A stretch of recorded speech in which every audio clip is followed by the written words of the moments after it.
10,000 തികച്ചുണ്ട്, വാങ്ങിച്ചോ. നാത്തൂനെ ചുമ്മാ കളിക്കല്ലേ, എന്നെ കൊണ്ടൊന്നും വയ്യ, ഇത് അവർ കൊണ്ടു കൊടുക്കാൻ. അതിന് ഞാൻ പറഞ്ഞോ കൊടുക്കാൻ. പിന്നെ കൊണ്ടു കൊടുക്കാതെ എങ്ങനെയാ കാശ് അവരുടെ കൈ കിട്ടുന്നത്? ആ, അതിന് വഴിയുണ്ട്. നാത്തൂൻ ഈ കാശ് കൊണ്ടുചെന്ന് ആ യതീന്ദ്രന്റെ ബാഗിനുള്ളിൽ വെക്കണം. അപ്പോ കാശ് അവർക്ക് കിട്ടുമല്ലോ. അപ്പൊ നിങ്ങൾ തമ്മിലുള്ള ശത്രുതയൊക്കെ മാറിയാ? മാറി. എപ്പോ? ഇന്ന് കാലത്ത് 8:10. പിന്നെന്താ എന്നോട് പറയാണ്ടിരുന്നത്? അയ്യോ, മറന്നുപോയി. കടുത്തുപോയി. ഇതിപ്പോ ഒരുമാതിരി കൊലച്ചതിയായിപ്പോയി നാത്തൂനെ. വേണ്ടായിരുന്നു, എന്നോടിത് വേണ്ടായിരുന്നു. നാത്തൂൻ ഇപ്പൊ ഞാൻ പറഞ്ഞ പണി ചെയ്യാൻ പറ്റുമോ? സൗകര്യമില്ല. നാത്തൂൻ ഇത്ര അധപ്പതിക്കുമെന്ന് ഞാൻ വിചാരിച്ചില്ല. ശത്രുത സൂക്ഷിക്കാനും വേണം നാത്തൂനെ ഒരു വ്യക്തിത്വം. നാത്തൂൻ എന്തറിഞ്ഞിട്ടാ ഈ പറയുന്നേ? ശത്രു എന്നും ശത്രു തന്നെയാ. നാത്തൂൻ ആദ്യം ഇത് ആളുടെ ബാഗിൽ കൊണ്ടുപോയി വെക്ക്. ആർക്കും ഒരു സംശയവും തോന്നരുത്. ബാക്കി ഞാൻ ഏറ്റു. അപ്പൊ അവരെ പെടുത്തുവാ അല്ലേ? സംശയം എന്താ? എന്നാ പിന്നിങ്ങുണ്ടാ, ഈ പണി ഞാൻ ഏറ്റു. എന്തിനാ എണ്ണുന്നത്? കാശ് ആരോട് വാങ്ങിയാലും അതിനി സ്വന്തം അപ്പന്റെ കയ്യിൽ നിന്നാണെങ്കിൽ പോലും എണ്ണി നോക്കണം. അതാ ഞങ്ങള് ബോംബെ അധോലോകക്കാരുടെ അലിഖിത നിയമം.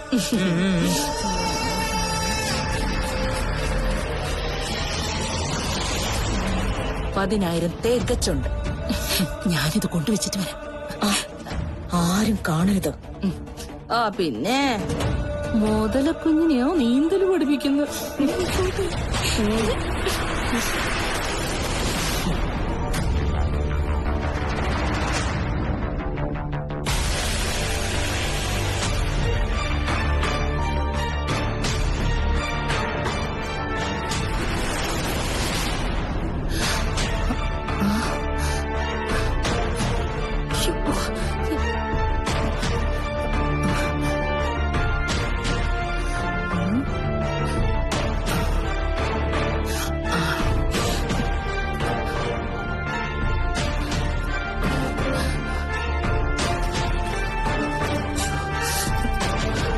എന്റെ ധാരാവി ഹനുമാൻ സ്വാമി, ഇതെങ്കിലും ഒന്ന് മിന്നിച്ചേക്കണേ.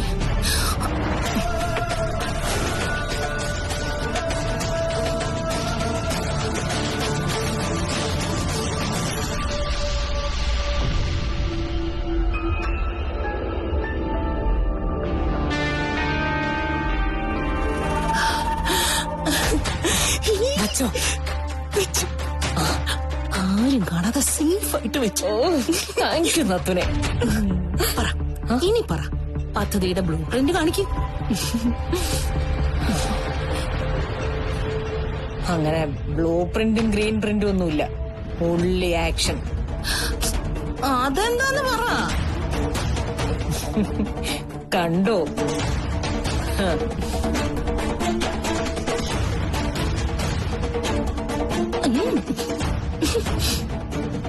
കാണാൻ പാകത്തിന് ഇതെന്തെങ്കിലും നടന്നു കിട്ടിയാ മതിയായിരുന്നു. എന്റെ ധാരാവി ഹനുമാൻ സ്വാമി, നീരി രക്ഷാകരോ.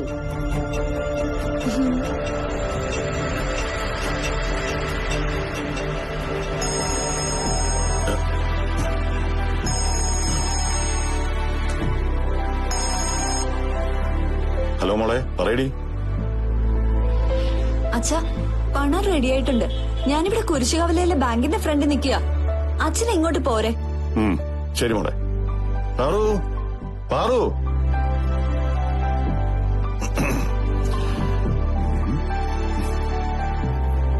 എന്താ ഇതേട്ടാ? ആ, സംയുക്ത വിളിച്ചിരുന്നു. കാശ് കിട്ടി. അവള് ബാങ്കിന്റെ മുന്നിൽ വെയിറ്റ് ചെയ്യാ. എന്നാ പിന്നെ ഞാൻ ഇറങ്ങട്ടെ. നേരെ കോളേജിൽ പോയി കാശടച്ചിട്ട് വരാം. അതിന് എതിരായിട്ടൊന്നും കഴിച്ചില്ലല്ലോ. കഴിപ്പൊക്കെ വന്നിട്ട് ഫീസ് അടച്ചു കഴിഞ്ഞാ പിന്നെ മനസമാധാനം ഉണ്ടല്ലോ. അതും എക്സാം ഫീസല്ലേ, കൊച്ചിന്റെ ഭാവിയുടെ കാര്യമല്ലേ പാറു. എന്നാ ഞാൻ ഇറങ്ങാം.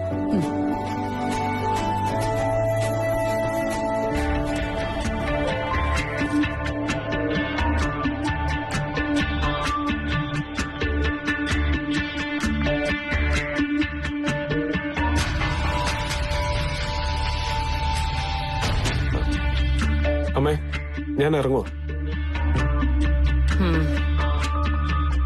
എന്താ അമ്മേ മുഖം വല്ലാതിരിക്കുന്നത്? ഓ ഒന്നുമില്ല മോനെ. ഒന്നുമില്ലെന്നോ? നാത്തൂൻ ഇതെന്താ ഇങ്ങനെ?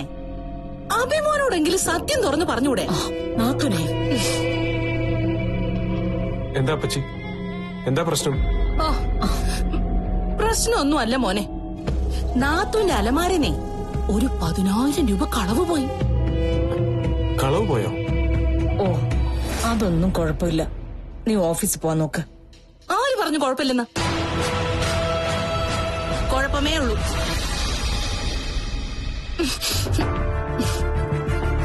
നാത്തൂനൊന്ന് ചുമ്മാതിരുന്നേ.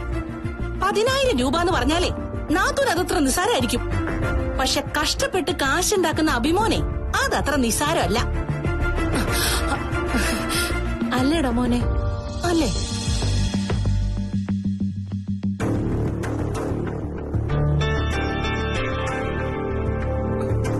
അമ്മയ്ക്ക് ചിലപ്പോ കണക്ക് തെറ്റിയതാവും. കാശെങ്ങും പോയിട്ടുണ്ടാവില്ല. ഇല്ല, അമ്മയ്ക്ക് അങ്ങനെ കണക്കൊന്നും തെറ്റാറില്ല മോനെ. അമ്മയ്ക്ക് ആകെ കൂടി തെറ്റിയ കണക്ക് സ്വന്തം ജീവിതം തന്നെയാ. ആ എന്താ മോനെ കാലത്ത് എല്ലാരും കൂടി?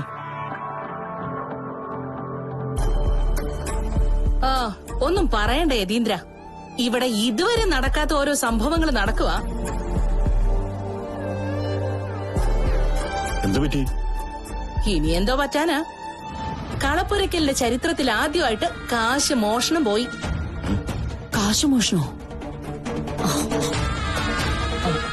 അതെ പാർവതി, ഞാൻ അലമാരയിൽ വെച്ചിരുന്ന 10,000 രൂപ കാണാതെ പോയി.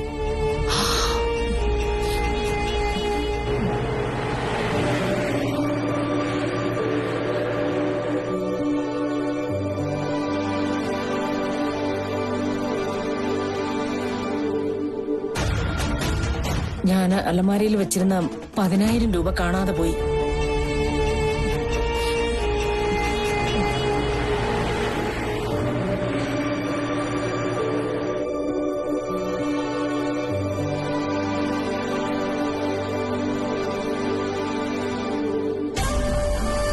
ഉള്ളത് പറയാലോ യതീന്ദ്ര, ഞങ്ങൾക്ക് ആരും വിശ്വാസമില്ല. കാശെടുത്തത് ആരാന്ന് വെച്ചാ അതിങ്ങ് തിരിച്ചു തന്ന ഉപകാരായിരുന്നു. അല്ലെങ്കിലേ ദൈവകോപം കിട്ടും. അപ്പച്ചി ചുമ്മാതിരിക്കെ. സത്യമോനെ, നാത്തൂന് ആ കാശേ മണ്ണാറശാലയിലേക്ക് നേർച്ചയ്ക്ക് എടുത്തു വെച്ചേരുന്നതാ.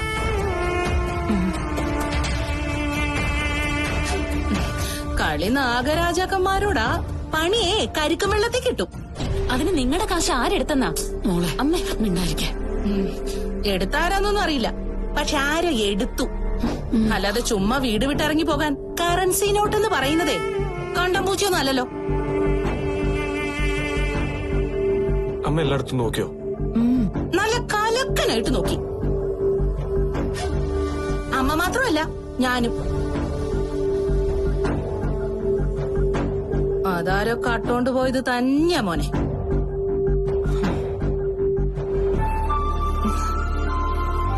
ഈ അച്ഛൻ എന്താ താമസിക്കുന്നത്? ഓഫീസിൽ പോവാൻ നേരമായല്ലോ, വിളിച്ചിട്ട് എടുക്കുന്നുമില്ല. അല്ല, അച്ഛനെന്തിനു നിന്ന് നേരം കളയുന്നത്? ഡ്യൂട്ടിയുടെ സമയമായില്ലേ, പോയിക്കോ. പോവാൻ വരട്ടെ. ഏതായാലും കാര്യങ്ങൾ ഇവിടം വരെയായി. എന്നാ പിന്നെ ആ കാശൊന്ന് കണ്ടുപിടിച്ചിട്ട് പുറത്തു പോകുന്നതല്ലേ യതീന്ദ്ര ഒരു ഔചിത്യം?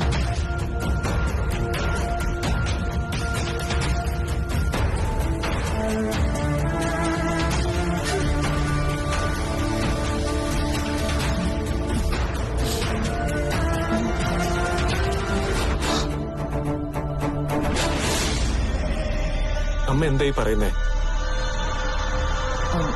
ഞാൻ യതീന്ദ്രന്റെ നന്മയ്ക്ക് വേണ്ടി പറയുന്നതാ. അല്ലെങ്കിൽ ചുമ്മാ വെറുതെ ഒരു സംശയം എന്നും കിടക്കില്ലേ? ഇതിപ്പോ ഒന്ന് പരിശോധിച്ചിട്ട് പോയ ഒരു മനസമാധാനം ഉണ്ടല്ലോ യതീന്ദ്രനും ഞങ്ങൾക്കും. അതെ അതെ, വെറുതെ ഒരു മനസ്താപം കിടക്കണ്ടല്ലോ. യതീന്ദ്ര ആ ബാഗ് ഒന്ന് കാണിച്ച്. അല്ല ഇനി ചിലപ്പോ രൂപ അതിനകത്തെങ്ങനെ കയറി ഇരിപ്പുണ്ടെങ്കിലോ? കാശല്ലേ, അതിന് കേറാനും ഇറങ്ങാനും ഒക്കെ ഒറ്റ സെക്കൻഡ് പോരെ. അതെ, കേട്ടിട്ടില്ലേ? കണ്ടങ്ങിരിക്കും ജനങ്ങളെ കണ്ടില്ലെന്നു വരുത്തുന്നതും ഭവാൻ, 2-4 ദിനം കൊണ്ടൊരുത്തനെ കണ്ടിലേറ്റി നടത്തുന്നതും ഭവാൻ. എല്ലാം വളരെ പെട്ടെന്നാ. കലിയുഗല്ലേ കലിയുഗം. എന്നാ പിന്നെ യതീന്ദ്രൻ ആ ബാഗൊന്ന് ചുമ്മാ കാണിച്ചേക്ക്.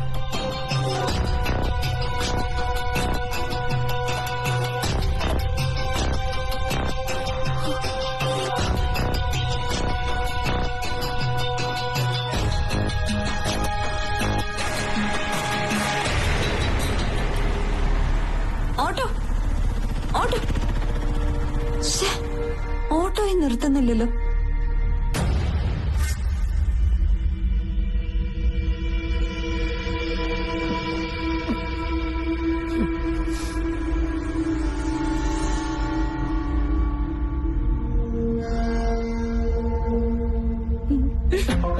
ഇതെന്താ ഇത്ര വലിയ താമസം? ആ ബാഗ് പിടിച്ചങ്ങ് നോക്ക് അഭികുട്ടാ. എന്തിനാ പിടിച്ചു വാങ്ങുന്നേ? ഞങ്ങളെ കാണിച്ചുതരാം. ഇതാ നോക്ക്. ഇങ്ങ് കൊണ്ടുവാ.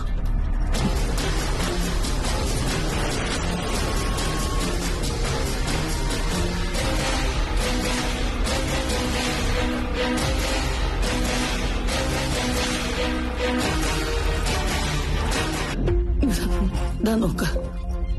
ഇങ്ങ് കൊണ്ടുവാ.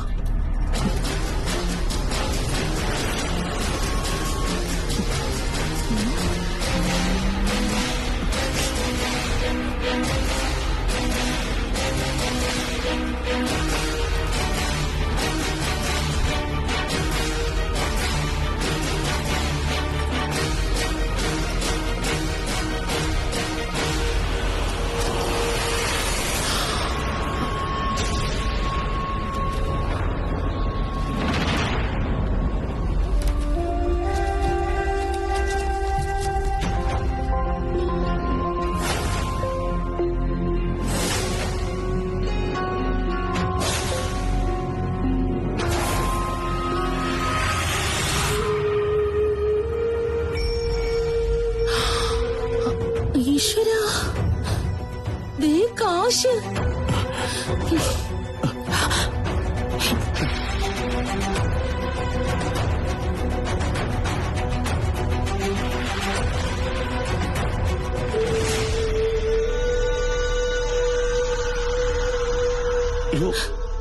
ഇതെങ്ങനെയാ? സംശയം എന്തുവാ? ഇത് ഇവര് തന്നെ കൊണ്ടുവന്ന് വെച്ചതാ. ദേ അനാവശ്യം പറഞ്ഞാലുണ്ടല്ലോ. അതെ, മോഷ്ടിക്കുമ്പോ ഓർക്കണായിരുന്നു. അമ്മ ഇങ്ങോട്ട് മാറി. ദേ, ആര് മോഷ്ടിച്ചു? മോളെ, സൂക്ഷിച്ച് സംസാരിക്കണം, അല്ലെങ്കിൽ ഉണ്ടല്ലോ. അമ്മ വേണ്ട. കള്ളി വെളിച്ചത്തായപ്പോ കിടന്ന് കൈയും കാലും അടിച്ചിട്ട് കാര്യമില്ല. അമ്മേ വേണ്ട. തെളിവില്ലാത്ത കാര്യങ്ങൾക്ക് വെറുതെ ആരും കുറ്റപ്പെടുത്തരുത്. തെളിവില്ലെന്ന് ആര് പറഞ്ഞു? തെളിവുണ്ട്, നല്ല ശക്തമായ തെളിവുണ്ട്. ഇവിടെ ഇന്നേ 10,000 രൂപയ്ക്ക് ആർക്കായിരുന്നു ആവശ്യം? പറ പറ പറ. കാലത്ത് മുതൽ കാശ് അന്വേഷിച്ച് നടന്നത് ആരായിരുന്നു? പാർവതി, പൂക്കാരി പാർവതി. അപ്പൊ ഈ കാശ് മോഷ്ടിച്ചത് ആരാ? പാർവതി. ആവശ്യക്കാരന് ഔചിത്യമില്ലല്ലോ. പാർവതി മോഷ്ടിച്ച കാശ് ഭർത്താവിന് കൈമാറി. അയ്യേ, ഇല്ല, എനിക്കറിയില്ല. ഞാൻ മനസ്സാവാജ അറിയാത്ത കാര്യമാ. മോനെ, അമ്മ നിരപരാധിയാ. ഞാൻ പണം ചോദിച്ചത് സംയുക്തടാ. അത് മോൻ അറിയാവുന്നതല്ലേ? അവനെങ്ങനെ അറിയാനാ? അവനാണോ നിങ്ങളുടെ ഫിനാൻസ് മാനേജർ? ആരോടെ കടം വാങ്ങിച്ച കാശും കൊണ്ട് സംയുക്ത ഇപ്പൊ ബാങ്കിന്റെ മുമ്പിൽ കാത്തു നിൽക്കുക. പിന്നെ ഞങ്ങൾക്ക് എന്തിനാ നിങ്ങളുടെ കാശ്? ഇന്നുവരെ അഭിമാനം വിറ്റ് ഞങ്ങൾ ജീവിച്ചിട്ടില്ല.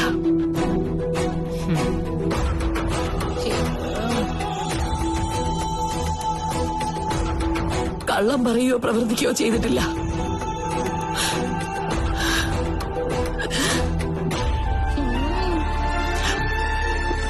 മുണ്ട് മുറുക്കി കൊടുത്തിട്ടാണെങ്കിലും അധ്വാനിച്ച അന്തസ്സോടുകൂടി തന്നെ എന്റെ ഏതിയേട്ടൻ മക്കളെ വളർത്തിയത്.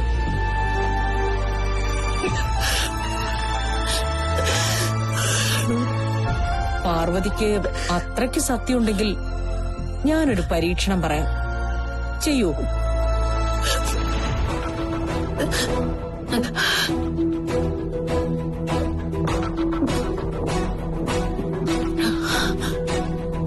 ചെയ്യാം. നിങ്ങൾ പറയുന്നത് എന്തും ഞാൻ ചെയ്യാം.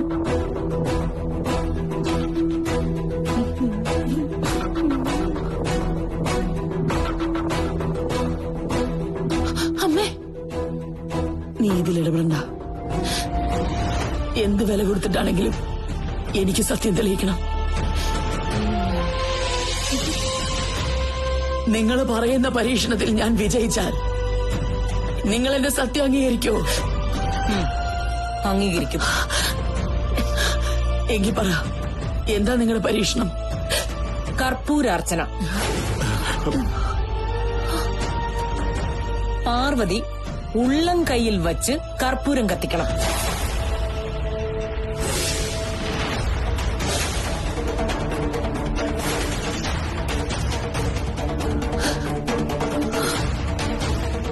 അണഞ്ഞു തീരും വരെ സഹിച്ചു നിൽക്കാനായാൽ പാർവതി പണം മോഷ്ടിച്ചിട്ടില്ലെന്ന് ഞാൻ സമ്മതിക്കാം.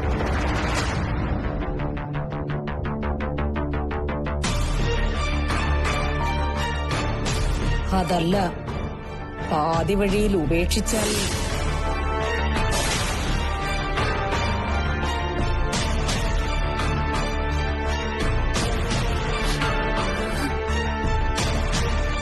നാത്തുനെ കർപ്പൂരം കൊണ്ടുവാ. ഈ പ്രാചീന വഴികളൊക്കെ വേണോ അമ്മേ? ഇതെല്ലാം അന്ധവിശ്വാസങ്ങളല്ലേ? അല്ല, ദൈവവിശ്വാസം. അല്ലാന്ന് പാർവതി പറയട്ടെ. അതെ മോനെ, ഞാനും എന്റെ ഭർത്താവും തെറ്റുകാരല്ല എന്ന് ഞാൻ തെളിയിക്കണ്ടേ?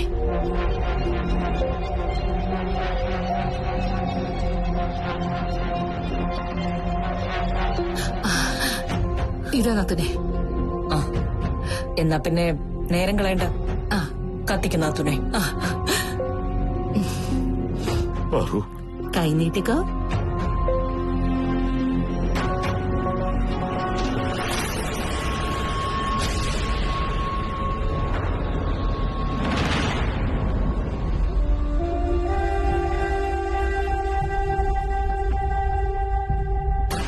അമ്മേ, വേണ്ട.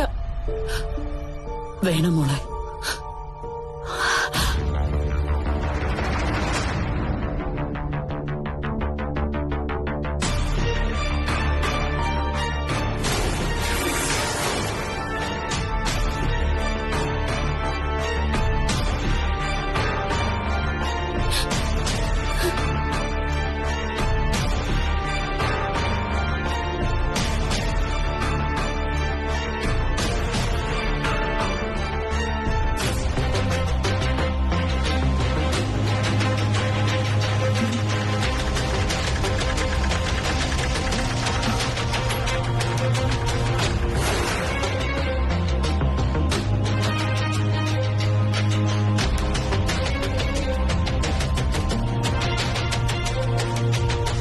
കത്തിക്കാൻ പോവാ. കത്തി തീരാതെ കളഞ്ഞ 6 കള്ളി. അതുവരെ പിടിച്ചു നിൽക്കണം കേട്ടോ.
എന്റെ ഇപ്പൊ ബോധ്യായില്ലേ ഞങ്ങൾ നിങ്ങളുടെ പൈസ മോഷ്ടിച്ചിട്ടില്ല എന്ന്?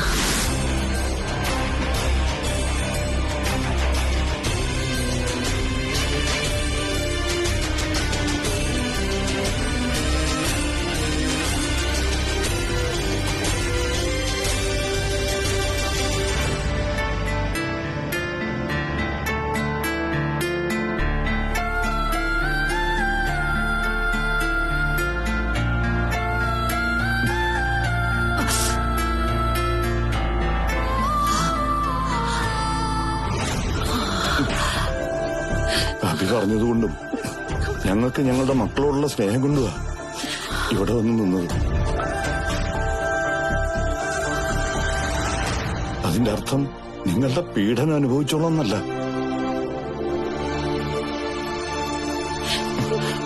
മതി പാറു, ഇതോടെ നിർത്താം ഇവിടുത്തെ സുഖവാസം. എന്താന്ന് വെച്ചാ എടുത്തോണ്ട് വേഗം ഇറങ്ങ്. അച്ഛാ,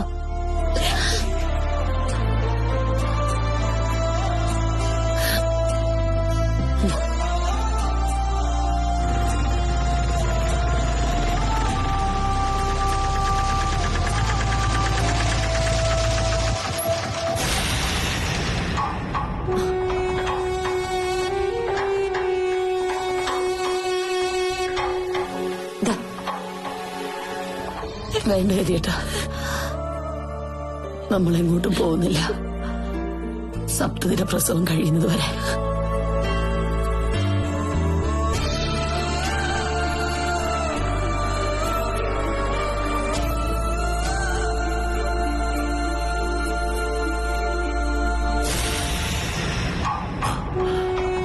അച്ഛനെന്താ വരാതിരുന്നേ? ഞാൻ ഒരുപാട് നേരമായി അവിടെ കാത്തു നിൽക്കായിരുന്നു. വിളിച്ചിട്ട് കിട്ടാത്തോണ്ടാ ഞാൻ ഇങ്ങോട്ടേക്ക് പോന്നെ. അത് അച്ഛനങ്ങോട്ട് ഇറങ്ങാൻ പോവായിരുന്നു മോളെ.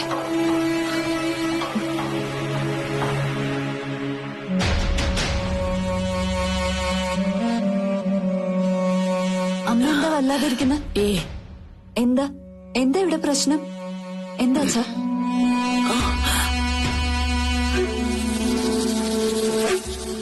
എന്താ ആരും ഒന്നും മിണ്ടാത്തത്? അത് പിന്നെ മോളെ, ഇല്ല ഒന്നുമില്ല. ഞങ്ങൾ വെറുതെ കുശലം പറഞ്ഞുകൊണ്ടിരിക്കായിരുന്നു. മോളെ, ആ കാശ് കയ്യിലുണ്ടോ? ഉണ്ട് അച്ഛാ. എന്നാ പിന്നെ അതിങ്ങെടുക്ക്. ഞാൻ പോയി അടച്ചിട്ട് വരാം. ഞാൻ പോയിട്ട് വരാമേ. ആ, നീ ഓഫീസിലേക്കല്ലേ? അതെ. ഞാൻ കാറിലിരിക്കാം, നീ പെട്ടെന്ന് വാ. എന്താണ് കൗരവരും പാണ്ഡവരും കൂടി ഒരു കുശലം? ഈയിടെ നിങ്ങൾ ഒത്തുചേർന്ന് എന്നോട് എന്തൊക്കെയോ മറയ്ക്കുന്നുണ്ട്. പൊടിയിടുന്ന ചുമ്മാ ഇല്ലാ വചനം പറയരുത്.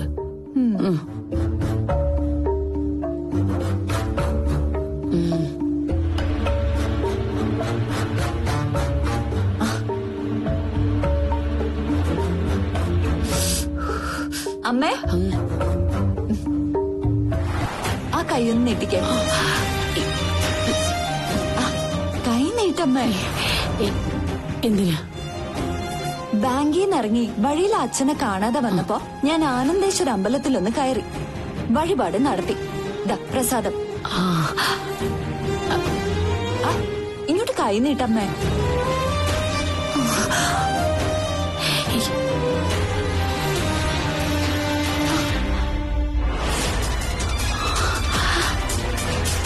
ഇതെന്ത് പറ്റിയതാ? ഇത് ഇവിടെ അടുക്കളയിൽ അരി വാർത്തപ്പോ അമ്മ വെറുതെ കള്ളം പറയണ്ട. നീ ഇവിടെ ഇല്ലാഞ്ഞപ്പോ ഇവിടെ ചെറിയൊരു സംഭവം ഉണ്ടായി. അങ്ങനെ പറയാൻ മാത്രമൊന്നുമില്ല, ചെറിയൊരു തെറ്റിദ്ധാരണ കൊണ്ട് സംഭവിച്ചതാ. എന്താ ഭേട്ട? ഒരു 10,000 രൂപ കളവ് പോയെന്നും പറഞ്ഞ് അപ്പച്ചി അമ്മയും കൂടി എല്ലാവരും ഒന്ന് ബുദ്ധിമുട്ടിച്ചു.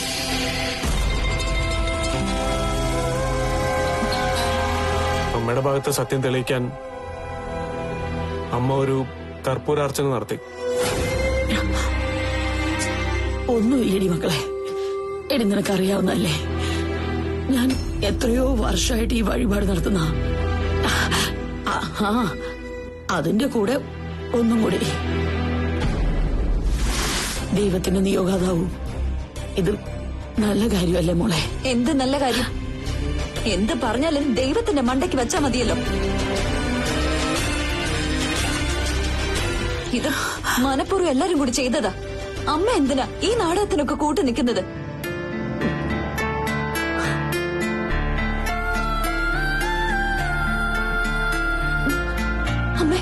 അമ്മയ്ക്ക് അറിയാഞ്ഞിട്ടാ. ഇത് ചതിയാ. 10,000 രൂപ മുക്കിയത് പോലും ആ തള്ളയും അപ്പച്ചും ചേർന്ന. അമ്മ അല്ലാതെ ആരെങ്കിലും അവര് പറയുന്നതും കേട്ട് ഈ കൈ കത്തിച്ച് പൊള്ളിക്കാൻ നിൽക്കോ? സാരമില്ല മക്കളെ, പോട്ടെ. സാഹചര്യങ്ങളെ നമ്മൾ അതിജീവിക്കണ്ടേ? എന്ത് സാഹചര്യം? എന്റെ അച്ഛനും അമ്മയും ഒന്നും ഇല്ലാത്തവരൊന്നും അല്ലല്ലോ. നല്ല ഉദ്ദേശത്തോടെ ആയാലും ചീത്ത ഉദ്ദേശത്തോടെ ആയാലും അഭിയേട്ടൻ നിങ്ങളെ ഇവിടെ കയറ്റി താമസിപ്പിച്ചത് മുതലെടുക്കുക ആ സൗദാമിനി ശർമ്മളയും ചേർന്ന്. ഞാൻ ജീവിച്ചിരിക്കുമ്പോ എന്റെ അച്ഛനെ അമ്മയും ആരും കഷ്ടപ്പെടുത്താൻ ഞാൻ സമ്മതിക്കില്ല. ഇന്ന് ഇതിനൊരു പരിഹാരം ഉണ്ടാക്കിട്ടെന്നെ കാര്യം. അമ്മ വന്നേ. അവിടെ നിക്ക്. നീ എന്താടി ഈ വീട്ടിനകത്ത് ലഹള ഉണ്ടാക്കാൻ വേണ്ടി രണ്ടും കൽപ്പിച്ചിറങ്ങിയേക്കാ? സമ്മതിക്കത്തില്ല ഞാൻ. ഞാനും നിന്റെ അച്ഛനും ഈ വീട്ടിലുള്ളിടത്തോളം കാലം ഞങ്ങളുടെ പേരിൽ ഇതിനകത്തൊരു പ്രശ്നം ഉണ്ടാകാൻ ഞങ്ങൾ സമ്മതിക്കത്തില്ല. അമ്മേ വേണ്ട, നീ വെറുതെ അവരോട് വഴക്കിനും വക്കാണത്തിനൊന്നും പോകണ്ട. ദേ നോക്ക്, തെറ്റ് ചെയ്യുന്നവർക്കുള്ള ശിക്ഷ ദൈവം കൊടുത്തോളൂ. നീ പോ, എന്റെ മോൾ ഓഫീസിൽ പോവാൻ നോക്ക. അമ്മ അവിടെ കാത്തു നിൽക്കായിരിക്കും. അമ്മേ ചെല്ല. ആ പ്രസാദം എന്താ? പേഴ്സ് വേണ്ടേ? വേണ്ട.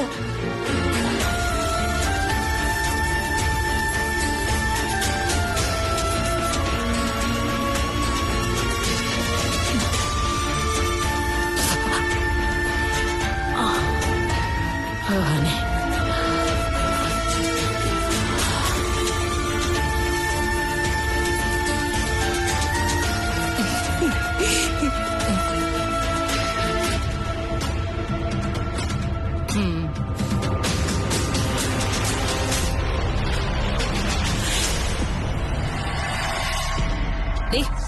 ഒന്ന് നിന്നേ.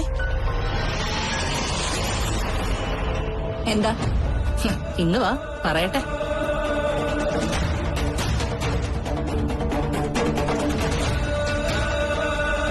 വന്നു, പറ. ഒടുക്കത്തെ ചങ്കൂറ്റാണല്ലോടി നിനക്ക്.